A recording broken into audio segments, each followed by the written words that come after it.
You ask Tiger to calculate. This deals with finding the midpoint between 2 points.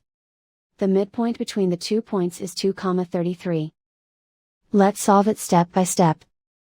Plot the 2 points and calculate the midpoint using the formula. The coordinates of point 1 are, x1 equals 67, y1 equals 15. The coordinates of point 2 are, x2 equals negative 63, y2 equals 51.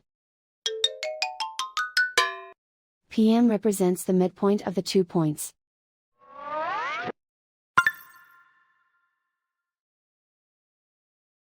Use the x values in the midpoint formula to find the midpoints x. x1 equals 67. x2 equals negative 63. Simplify the arithmetic.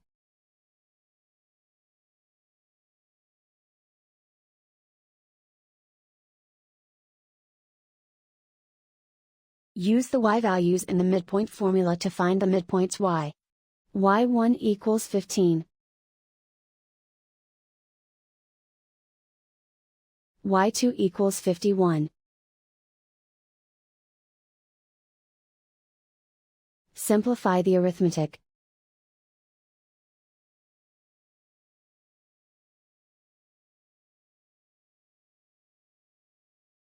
And so, the midpoint is 2,33.